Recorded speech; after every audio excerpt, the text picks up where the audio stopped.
Okay, check this out. Human suffering is inevitable. We all know this. But outside of weather phenomenons and natural occurrences, essentially all human suffering is man-made.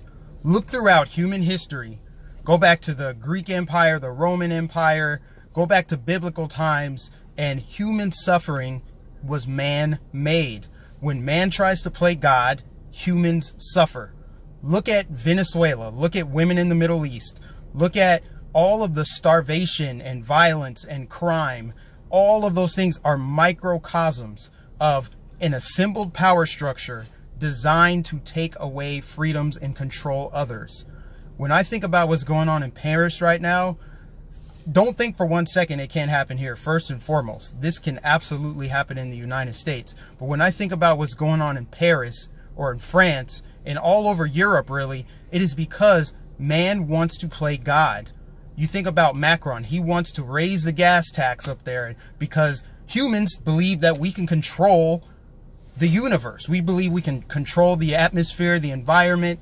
And you know, I was really happy when Trump withdrew from the Paris Accord because something told me it was something sinister. Okay, I'll just put it that way. I felt like there was something sinister to the whole climate change, global warming. We need the whole world involved. Mind you, China and India, the two biggest abusers of carbon emissions, they're not doing anything about it. That's a whole nother story. But when Trump pulled out of that, it was a symbol of freedom, right? It was a sign that we're not going to elect some global bureaucracy to govern how we basically pollute the environment.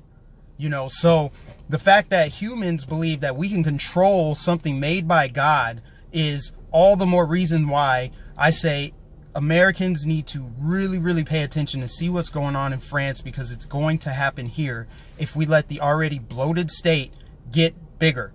Now, when you think about what's happening over there, why did the French government become so tyrannical?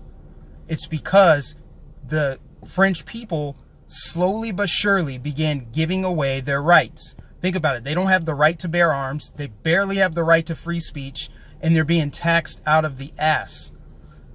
What are they trying to do over here? They're trying to take away guns. They want censorship of the internet. History repeats itself. In the history of the world, human suffering is majority. It comes because of man trying to play God and trying to govern humans. So when people ask, like, Mike, when are you going to run for office? Why haven't you decided to, you know, go for a congressional seat or whatever? The reason why, guys, is because I don't believe that I should be governing people. I don't want anyone governing me. You'll have a hard time trying to find someone who cares about freedom as much as I do. You know, except for, you know, people fighting and people who have fought for the country. But make no mistake about it, I would fight to the death for my freedom and for future generations' freedom, you know. But I can't see me running for office because, number one, I would want to run as a libertarian, and we all know how libertarians get treated. Number two, power corrupts. And eventually, when people are in power for too long, they become corrupt. It's always, always, always about them first. A politician's first two goals are, one, get elected, two, get reelected. So when you think about career politicians, people that have been doing this their whole lives, always be skeptical of them. And human beings should self-govern. Human beings should self-govern, but the thing is, they can't take away your power without your permission. Without your permission, they don't have the rights to take away your power. And when we give up our Second Amendment rights, if we happen to give those up, you can kiss the rest of your freedoms goodbye, because that's the freedom that secures all of the other ones.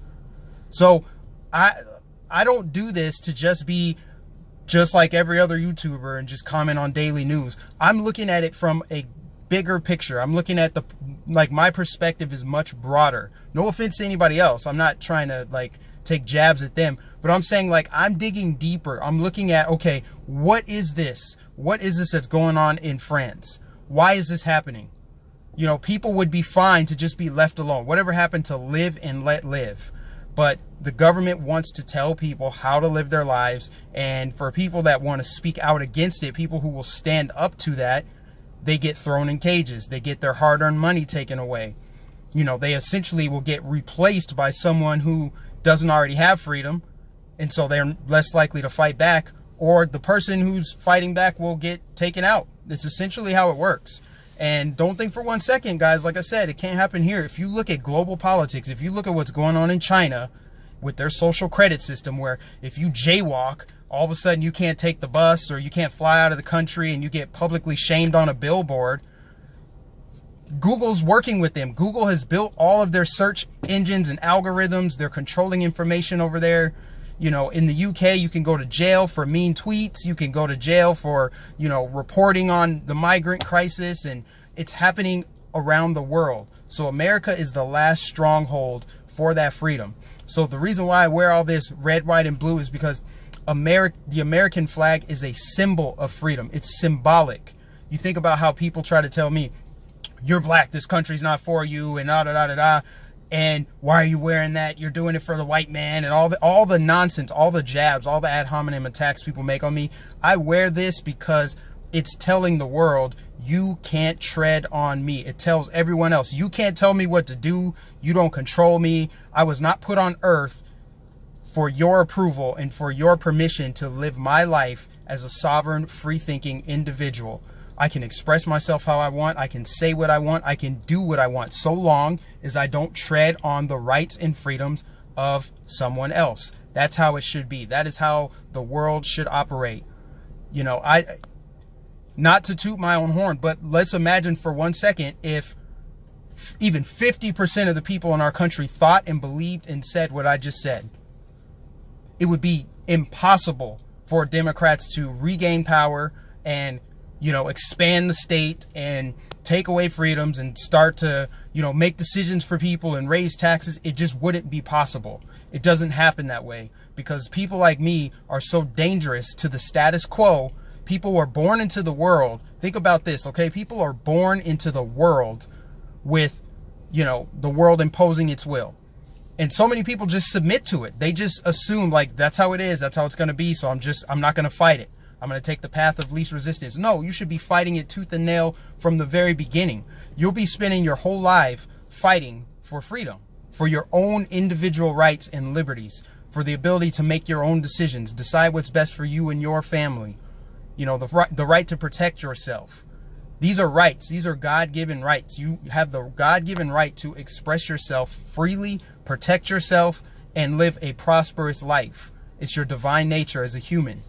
You know, and when you have other humans that believe that they are superior and therefore they should be in power and they should make decisions for you based on their divine wisdom and knowledge, you should be alarmed by that. So that's why my message stays as is, that we need a sovereign nation full of sovereign individuals. And we need that message to be loud and clear to the world, loud and clear to Democrats that want open borders. That's why I say, like, okay, yeah, prison reform, awesome, great, sweet. What does it matter if we have open borders? What does it matter if we don't have a wall built? Because all it's going to do is flood people into the country who will vote for people who want to expand power and destroy the last stronghold of freedom in this country. It's time to wake up.